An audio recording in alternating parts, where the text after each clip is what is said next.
दोस्तों, स्वागत है आपका मेरे YouTube चैनल इंग्लिश बाबू पर। और आज मैं फिर हाजिर हूँ आपके साथ एक नई स्टोरी लेकर। और दोस्तों, आज जो स्टोरी मैं आपके लिए लेकर आया हूँ ये एक शॉर्ट मॉरल स्टोरी है। बहुत ही प्यारी मज़ेदार कहानी है। कहानी सुनने में आपको मज़ा आएगा।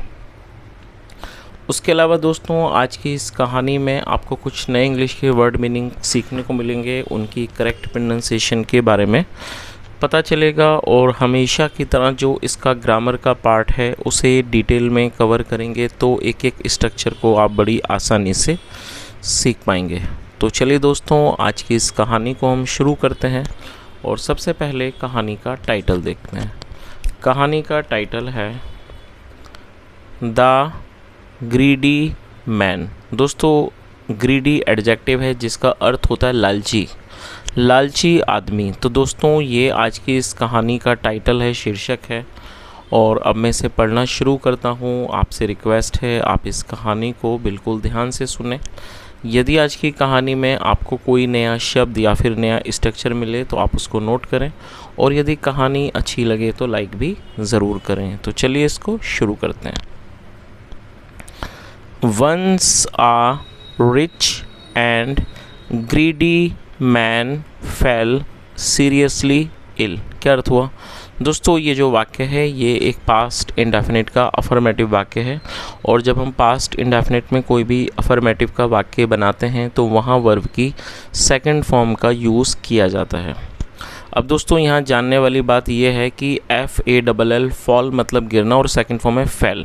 तो दोस्तों, बीमार होने के लिए हम फॉल और इल का यूज़ करते हैं। यदि हम इन दोनों शब्दों को अलग अलग देखें तो ILL इल ये एडजेक्टिव है, इल मतलब बीमार, और इल के जगह पर आप सिक का भी यूज़ कर सकते हैं। तो ये जो शब्द है ये एडजेक्टिव है, और FALL फॉल मतलब गिरना, सेकंड फॉर्म फेल, और ये वर्ब है। तो दोस्तों, जब इन दो शब्दों को मिलाया जाता है, मतलब कि फॉल के साथ इल को, मतलब एडजेक्टिव के साथ वर्ब को, तो ये एक वर्ब बनती है जिसका मतलब होता है बीमार हो जाना, बीमार पड़ जाना। तो आप याद कर लीजिए, फॉल इल मतलब बीमार होना, और ये पास्ट इंडेफिनिट का वाक्य है जहाँ पर सेकंड फॉर्म लगाई जाती है अफर्मेटिव में, इसलिए यहाँ पर सेकंड फॉर्म लगाई गई है FALL।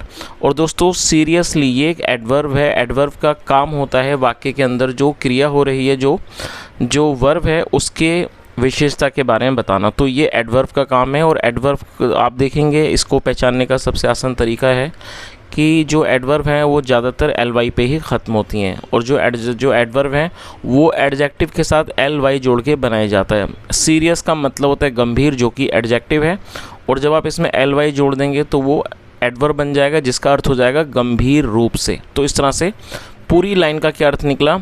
वंस एक बार, आ रिच एंड ग्रीडी मैन एक अमीर और लालची आदमी, फेल सीरियसली इल गंभीर रूप से बीमार हो गया। तो पूरी लाइन का क्या अर्थ निकला? एक बार एक अमीर और लालची आदमी गंभीर रूप से बीमार हो गया या बीमार पड़ गया। Many learned doctors were called to treat them. दोस्तों, ये जो वाक्य है ये एक पास्ट इंडेफिनिट का पैसिव वॉइस का वाक्य है। जब हम पास्ट इंडेफिनिट में पैसिव में वाक्य बनाएंगे तो पैसिव के वाक्य में वॉज या वर का यूज़ हेल्पिंग ऑफ के रूप में किया जाएगा, साथ में वर्ब की थर्ड फॉर्म लगाई जाती है। यदि सब्जेक्ट आई, ही, शी या सिंगुलर होगा तब वॉज का यूज़ करना है, वी, यू, दे, और प्लूरल में वर का। तो यहाँ जो सब्जेक्ट है वो है मैनी लर्नड डॉक्टर्स। दोस्तों, ये सब्जेक्ट है, ये प्लूरल है, इसलिए वर का यूज़ किया गया। और दोस्तों, इस वाक्य में एक छोटी सी मिस्टेक है जिसको मैं यहाँ पर रेक्टिफाई करना चाहूँगा। देखिए, यहाँ पर ट्रीट के बाद दैम लिखा हो गया है। तो ये वाक्य क्या है? Many learned doctors were called. कई विद्वान, ये एडजेक्टिव है जिसका मतलब है विद्वान। कई विद्वान डॉक्टर को हिंदी में चिकित्सक कहते हैं, चिकित्सक नोट कर लीजिए। तो क्या अर्थ हुआ? कई विद्वान चिकित्सकों को बुलाया गया टू ट्रीट दैम। दोस्तों ट्रीट मतलब होता है इलाज, इलाज करने के लिए, और दैम मतलब उनका। अब देखिए दोस्तों यहाँ जो मैंने आपको बताया कि इसमें गड़बड़ है, गड़बड़ ये है कि जो दैम है ये ऑब्जेक्ट के तौर पर यहाँ यूज़ किया गया है, और जो दैम है उसका इस्तेमाल जब होता है जब ऑब्जेक्ट में एक से अधिक लोग शामिल होते हैं। तो फिलहाल यहाँ पर जो ऑब्जेक्ट है वहाँ एक ही आदमी के बारे में बात हो रही है, जैसे हमने यहाँ पर देखा था कि एक अमीर और लालची आदमी, एक ही आदमी के बारे में बात हो रही है। तो यहाँ पर दैम लगाना जो है वो गलत है। तो यहाँ जो सही होना चाहिए मेरे अकॉर्डिंग वो यहाँ पर हिम होना चाहिए। यदि यहाँ पर किसी फीमेल के बारे में बात हो रही होती तो हर आता। फिलहाल यहाँ एक मेल के बारे में बात हो रही है, पुरुष, तो यहाँ पर हिम आना चाहिए। तो जो दैम है वो गलत है, आप इसको हिम माने। तो इस तरह से पूरी लाइन का क्या अर्थ निकलेगा, many learned doctors were called to treat him. कई विद्वान चिकित्सकों को उसका इलाज करने के लिए बुलवाया गया। और दोस्तों ट्रीट को नोट कर लें, ट्रीट का मतलब इलाज करना। But nobody could cure his ailment. दोस्तों एलमेंट का मतलब होता है बीमारी, जिस सिकनेस भी कहा जाता है। एलिमेंट का मतलब भी कोई बीमारी, कष्ट, कोई परेशानी, से एलिमेंट कहा जाता है। और इस वाक्य में कुड का यूज़ किया गया है। कुड का प्रयोग जब किया जाता है जब हम पास्ट की किसी पॉसिबिलिटी को दर्शाते हैं, जब हम ये दिखाते हैं कि पास्ट में कोई क्रिया हो सकती थी। और इसको पहचानने का ये तरीका है कि जो ऐसे वाक्य हैं पास्ट में जहाँ वाक्यों की टेल पर सका, सकी, सके, पाया, पाई जैसे शब्द आएंगे, तो ऐसे वाक्यों में कुड का प्रयोग किया जाता है। यदि इस तरह के वाक्य अफर्मेटिव होंगे तो आपको सब्जेक्ट फिर कुड और वर्ब की फर्स्ट फॉर्म लगानी है। नेगेटिव में कुड नॉट के बाद फर्स्ट फॉर्म। मान लीजिए कोई वाक्य है, मैं एक अफर्मेटिव का वाक्य बनाता हूँ ताकि आप इसको अच्छे से सीख सकें। मैं उससे मिल सका, तो यहाँ इसका जो आंसर होगा वो होगा आई कुड मीट हिम। दोस्तों अब यहाँ पर एक छोटा सा फ़र्क समझिए कि आप में से कई लोगों को ये थोड़ा सा पास्ट इंडेफिनिट की तरह साउंड कर रहा होगा, क्योंकि जो पास्ट इंडेफिनिट है उसके अंदर भी आया, गया, किया, इस टाइप के वाक्य आते हैं। लेकिन दोस्तों दोनों में थोड़ा सा फ़र्क है। इसको जो मैं बताने जा रहा हूँ आप उसको समझ लीजिए। जैसे मान लीजिए मेरा ये वाक्य था, मैं उससे मिल पाया, या इस बात को मैं ऐसे भी कह सकता हूँ, आप इसको नोट कर लीजिए, मैं उससे मिल पाया या फिर मैं उससे मिल सका। तो इसका आंसर होगा आई कुड मीट हिम। लेकिन दोस्तों यदि मैं इसको पास्ट इंडेफिनिट से बनाऊं तो इसकी जो हिंदी है वो भी चेंज होगी। ये हो जाएगा मैं उससे मिला। तो जब हम इसको इस तरह से बनाएंगे कि मैं उससे मिला, तो मिला के लिए मैं क्या लगाऊंगा, आई मेट हिम। तो पास्ट इंडेफिनिट के अफर्मेटिव में हमें सेकंड फॉर्म का यूज़ करना होगा। लेकिन दोस्तों ये जो मैंने वाक्य बताया कि मैं उससे मिल पाया या मैं उससे मिल सका, ये साउंड तो करेगा पास्ट इंडेफिनिट की तरह, लेकिन दोस्तों यहाँ पर हमें कुड का प्रयोग करना है क्योंकि ये पॉसिबिलिटी को दिखा रहा है, पास्ट की संभावना को। तो याद रखें जब कोई ऐसा वाक्य होगा जहाँ वाक्य की टेल पर सका, सकी, पाया, पाई जैसे शब्द होंगे, तो ऐसे वाक्यों में सब्जेक्ट के बाद आपको कुड लगाना है, फिर वर्ब की फर्स्ट फॉर्म। और यदि नेगेटिव है तो कुड नॉट के बाद वर्ब की फर्स्ट फॉर्म और उसके बाद ऑब्जेक्ट। तो यहाँ पर और ये जो दोस्तों क्योर है इसका मतलब होता है इलाज करना, इसे भी आप नोट कर लीजिए। जैसे ट्रीट का मतलब इलाज करना, निदान करना, किसी का उपचार करना, ठीक उसी तरह से क्योर का मतलब भी इलाज करना होता है, किसी का उपचार करना होता है। तो इस तरह से पूरी लाइन का क्या अर्थ हुआ, but nobody could cure his ailment. His मतलब उसकी, लेकिन कोई भी उसकी बीमारी का इलाज या कह सकते हैं उसकी बीमारी का उपचार नहीं कर सका। इसको ऐसे भी कह सकते हैं नहीं कर सका या फिर नहीं कर पाया।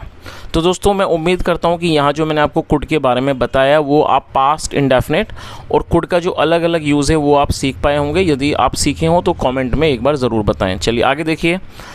देन फिर the ill man prayed to the god. दोस्तों प्रे का अर्थ होता है प्रार्थना करना और ये सेकंड फॉर्म है और ये पास्ट इंडेफिनिट का ही अफर्मेटिव वाक्य है। देन मतलब फिर, देन द इल मैन, फिर बीमार आदमी ने, प्रेड टू द गॉड, फिर बीमार आदमी ने ईश्वर से प्रार्थना की, God please save me from death. क्या अर्थ हुआ, तो उसने क्या कहा कि गॉड, ईश्वर, कृपया, से मतलब बचाना, कृपया मुझे बचा लीजिए, फ्रॉम डेथ। तो उसने क्या कहा कि ईश्वर कृपया मुझे मृत्यु से या मौत से, कह सकते हैं क्या, कृपया मुझे मौत से या मृत्यु कह सकते हैं मृत्यु से, कृपया मुझे मृत्यु से बचा लीजिए। इफ़ यू डू सो, यदि आप ऐसा करते हैं, I will sacrifice 100 bulls at your altar. दोस्तों ये फ्यूचर इंडेफिनिट का वाक्य है जहाँ पर विल का इस्तेमाल हेल्पिंग वर्ब के रूप में किया जाता है, साथ में फर्स्ट फॉर्म लगाई जाती है, नोट कर लें इसको भी। और सेक्रीफाइस एक वर्ब है जिसका मतलब होता है त्याग करना, किसी की बलि देना, बलिदान देना, और ये वर्ब की फर्स्ट फॉर्म है।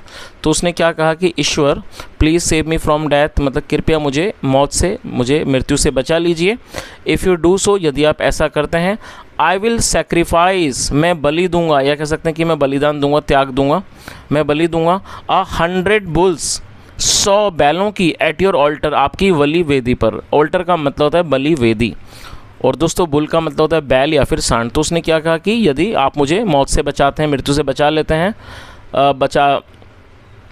कृपया मुझे बचा लीजिए। इफ़ यू डू सो, यदि आप ऐसा करते हैं, मैं 100 जो बुल हैं, मतलब जो बैल हैं या कह सकते हैं सांड हैं, उनकी मैं आहुति दूंगा, उनका मैं बलिदान दूंगा एट योर ऑल्टर, आपकी बलिवेदी पर।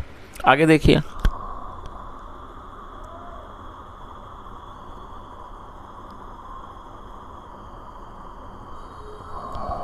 God heard his prayers and cured him. दोस्तों हियर का मतलब होता है सुनना, और सेकंड फॉर्म में हर्ड, नोट कर लीजिए, पास्ट इंडेफिनिट का ही अफर्मेटिव वाक्य है, और यहाँ पर दो अलग अलग क्रियाएं हो रही हैं, इसलिए दोनों बार दो वर्ब का प्रयोग किया गया। क्योर का मतलब ऑलरेडी मैंने बताया, किसी को ठीक कर देना, इलाज करना, या फिर उसका उपचार करना। तो क्या अर्थ हुआ, गॉड हर्ड हिज प्रेयर्स, ईश्वर ने उसकी प्रार्थनाओं को सुना, एंड क्योर्ड हिम, और उसे ठीक कर दिया। The rich man regained his health. दोस्तों रीगेन का मतलब होता है किसी चीज़ को दोबारा से हासिल कर लेना, प्राप्त कर लेना, पुनः प्राप्त करना। सेकंड फॉर्म में रीगेन, नोट कर लीजिए। हेल्थ का मतलब स्वास्थ्य। The rich man regained his health, अमीर आदमी ने दोबारा से अपने स्वास्थ्य को हासिल कर लिया, दोबारा से उसने अपना स्वास्थ्य प्राप्त कर लिया। नाउ अब, he did not want to spend money. दोस्तों ये जो वाक्य है ये एक पास्ट इंडेफिनिट का नेगेटिव सेंटेंस है, आप इसके स्ट्रक्चर को नोट कर लें। जब हम पास्ट इंडेफिनिट में कोई नेगेटिव का वाक्य बनाएंगे तो सब्जेक्ट के बाद डिड नॉट और उसके बाद वर्ब की फर्स्ट फॉर्म लगाई जाती है। इसे ज़रूर नोट करें दोस्तों, आपको जब आप डिड नॉट का यूज़ करेंगे तो उसके बाद आपको सेकंड फॉर्म कभी नहीं लगानी, फिर आपको फर्स्ट फॉर्म लगानी है। और दूसरी बात दोस्तों ये कि ये जो वाक्य है, इस वाक्य में दो वर्ब का प्रयोग करके वाक्य को बनाया गया। तो जब भी आप कोई ऐसा वाक्य बनाना चाहते हैं जहां आप दो वर्ब का प्रयोग करके वाक्य को बनाते हैं, तो याद रखें दोस्तों, पहली वर्ब के बाद आपको टू का यूज़ करना है कंजक्शन के रूप में, और टू के बाद आपको जो अगली वर्ब लगानी है वो हमेशा फर्स्ट फॉर्म लगानी है। तो क्या अर्थ हुआ, नाउ अब, he did not want, want मतलब चाहना, अब वे नहीं चाहता था, टू स्पेंड मनी, स्पेंड मतलब खर्च करना, पैसे खर्च करना। तो पूरी लाइन का क्या अर्थ हुआ कि अब वह पैसे खर्च करना नहीं चाहता था। चलिए दोस्तों, मैं भी आपको एक पास्ट इंडेफिनिट का नेगेटिव वाक्य देना चाहूँगा दो वर्ब के साथ, ताकि आप उसको बना के ट्रांसलेट करके बताएं। यदि आप सीख गए, नोट कर लीजिए। वह खाना नहीं खाना चाहता था। दोस्तों ये मैं आपको एक ही वाक्य दे रहा हूँ, ये पास्ट इंडेफिनिट का ही नेगेटिव वाक्य है, दो क्रियाएं हैं इसमें, दो आप इसको ट्रांसलेट करके कमेंट में बताएं। तो क्या अर्थ हुआ कि now he did not want to spend money, अब वह पैसे खर्च नहीं करना चाहता था। सो इसलिए he had 100 tiny idols of bull made and offered them to the temple fire and said, god please accept my gift of thanks. दोस्तों बड़ा सेंटेंस है, एक एक करके को ट्रांसलेट करते हैं। यहाँ हेड के साथ थर्ड फॉर्म का यूज़ किया गया, तो ये पास्ट परफेक्ट का वाक्य है। टाइनी मतलब होता है छोटा, और आइडल मतलब मूर्तियाँ। तो क्या अर्थ हुआ, इसलिए, सो मतलब इसलिए, he had 100 tiny idols of bull made, इसलिए उसने 100 बैलों की छोटी मूर्तियाँ बनवाई, एंड ऑफर्ड दैम, और उनको अर्पित कर दिया, टू द टेम्पल फायर, मंदिर की अग्नि में उनको अर्पित कर दिया, एंड सैड, और कहा, गॉड ईश्वर please accept my gift of thanks, कृपया जो प्लीज़ एक्सेप्ट स्वीकार कर लीजिए, माई गिफ्ट ऑफ थैंक्स मतलब जो मेरा उपहार है मेरे धन्यवाद का, उसको आप स्वीकार कर लीजिए। Now god was angry as the man had broken his promise. दोस्तों यहाँ हेड के साथ थर्ड फॉर्म का यूज़ किया गया। ये पास्ट परफेक्ट का सेंटेंस है। पास्ट परफेक्ट का अर्थ होता है पास्ट में किसी क्रिया का पूरा होना, पाया जाना। ऐसे वाक्यों में हेड के साथ थर्ड फॉर्म लगाई जाती है। नाउ अब, गॉड वॉज एंग्री, जो ईश्वर थे, भगवान थे, वो नाराज़ थे। एंग्री मतलब नाराज़ होना, क्रोधित होना, वो गुस्सा थे, या कह सकते हैं नाराज़ थे, एज क्योंकि the man had broken his promise, his मतलब अपना, क्योंकि आदमी ने अपना वादा तोड़ा था, जो उसका प्रॉमिस था, वादा था, उसने तोड़ा था। And had not offered live bulls to him, और उसने उन्हें लाइव मतलब जीवित जो बैल थे वो उसने अर्पित नहीं किए थे। सो इसलिए God decided to punish him and said. दोस्तों ये जो वाक्य ये भी पास्ट इंडेफिनिट का ही है, जहाँ सेकंड फॉर्म लगाई गई है। डिसाइड का मतलब होता है निर्णय करना, फैसला करना, और ये सेकंड फॉर्म है। और जैसा मैंने आपको बताया, जब हम दो वर्ब का वाक्य बनाएंगे तो पहली वर्ब के बाद टू और उसके बाद वर्ब की फर्स्ट फॉर्म। तो यहाँ भी ये रूल है, हमेशा याद रखें कि जब आप पहली वर्ब के बाद दूसरी वर्ब लगाएंगे आपको हमेशा फर्स्ट फॉर्म का यूज़ करना है। और PUNISH ये फर्स्ट फॉर्म है। पनिश का मतलब होता है किसी को सज़ा देना, दंड देना, दंडित करना। तो क्या अर्थ हुआ? सो इसलिए गॉड डिसाइडेड, ईश्वर ने फैसला किया या कह सकते हैं निर्णय किया, टू पनिश हिम, उसको दंड देने का, सज़ा देने का। एंड सेड, और कहा, गो टू द सी शोर and you will get 100 gold coins for your self. दोस्तों सी शोर का मतलब है समुद्र का किनारा। तो उन्होंने क्या कहा? गो टू द सी शोर, समुद्र के किनारे पर जाओ, एंड यू विल गेट, और तुम्हें मिलेंगी 100 गोल्ड कॉइन्स, सोने के सिक्के मिलेंगे, फॉर योर सेल्फ, तुम्हारे लिए। चलिए आगे देखिए। The greedy man went to the sea shore. दोस्तों ये भी पास्ट इंडेफिनिट का ही वाक्य है, सेकंड फॉर्म लगाई गई है। गो मतलब जाना, second form went, WENT। The greedy man went to the sea shore, लालची आदमी समुद्र के किनारे पर गया। There a ship of pirates had already arrived. दोस्तों ये भी पास्ट परफेक्ट का वाक्य है, जहाँ हैड के साथ थर्ड फॉर्म लगाई गई है। अराइव मतलब आना, और ये थर्ड फॉर्म है, और ये भी पास्ट परफेक्ट का वाक्य है। तो क्या अर्थ हुआ? देयर वहाँ a ship of pirates, pirates का मतलब होता है समुद्री लुटेरे। वहाँ एक समुद्री जो एक शिप था, जहाज़ था, ऑफ पायरेट्स, समुद्री लुटेरों का, हैड ऑलरेडी अराइव्ड, पहले से ही वहाँ आ चुका था। दे इम्प्रिजन्ड द ग्रीडी मैन। दोस्तों इम्प्रिजन का मतलब होता है किसी को बंदी बना लेना, और ये सेकंड फॉर्म है। और दे का मतलब होता है वे या फिर वे लोग। जब सब्जेक्ट में एक से अधिक लोग शामिल हों तो दे का यूज़ किया जाता है। और यहाँ पर एक से अधिक लुटेरों के बारे में बात हो रही है, क्योंकि वो प्लूरल है इसलिए दे का यूज़ किया गया है। They imprisoned the greedy man, उन्होंने लालची आदमी को बंदी बना लिया। And sold him as a slave in another country for 100 gold coins. और दोस्तों सोल्ड का मतलब, सेल की सेकंड फॉर्म है सोल्ड, सेल मतलब बेचना, और second form sold. And sold him, और उसको बेच दिया। एज अ स्लेव, स्लेव का मतलब होता है दास या गुलाम, और उसे एक गुलाम के रूप में बेच दिया। इन अनदर कंट्री, दूसरे देश में, 400 गोल्ड कॉइन्स, 100 सोने के सिक्कों के बदले उसे एक गुलाम के रूप में दूसरे देश में बेच दिया। चलिए, तो दोस्तों इस तरह से ये कहानी यहीं ख़त्म होती है, और मैं उम्मीद करता हूँ कहानी आपको अच्छी लगी होगी। यदि मेरा पढ़ाने का प्रयास भी आपको अच्छा लगा और आपने आज इस वीडियो में कुछ सीखा हो, तो आपसे रिक्वेस्ट है आप इस वीडियो को लाइक करें, शेयर करें, चैनल को ज़रूर सब्सक्राइब करें। यदि आपका कोई भी सुझाव हो कॉमेंट में ज़रूर बताएँ। यहाँ तक सुनने के लिए thank you so much. Have a nice day and bye.